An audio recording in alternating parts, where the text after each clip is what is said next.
Hello, it's Haley B answering your weather questions again for the Mearns. My producer is with me. What is the question today? So today's question comes from Jamie in Burvey and it asks, what are clouds?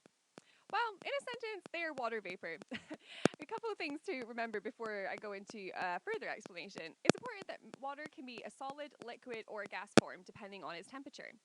When the sun hits the surface of a body of water, let's say the North Sea, it causes the water on the surface to heat up and turn into a gas form, which causes it to arise away from the surface.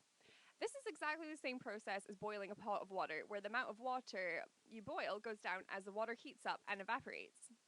As this evaporated warm air rises, it then begins to cool as it goes up into the atmosphere.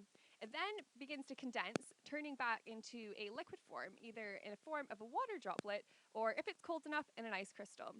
These little droplets actually attach to particles that are in the atmosphere. There are things like dust and other pollutants that they stick to up in the atmosphere. They begin to accumulate and then they stick together to form what we see as a nice fluffy cloud. So water droplets attached to the dust. That sounds simple. So why are there so many types? How many types are there?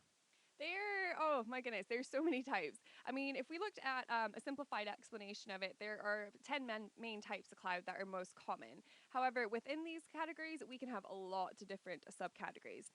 Basically, though, clouds are defined by their height in the atmosphere, either low, middle, or high altitude, and by their form, i.e., whether they are fluffy and rounded looking, like cumulus clouds. So, those would be the ones that we used to draw in primary school, and to be honest, the easiest ones to draw.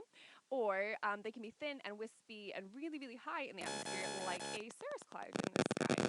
So, lots of definitions of it, and largely depending on their height and their form. Great. Hopefully that answers your question, Jamie. Yes, I hope so. And if you guys do have any more weather questions for me, you know I'm back on air on Monday. Do drop me a text. The text number is 07871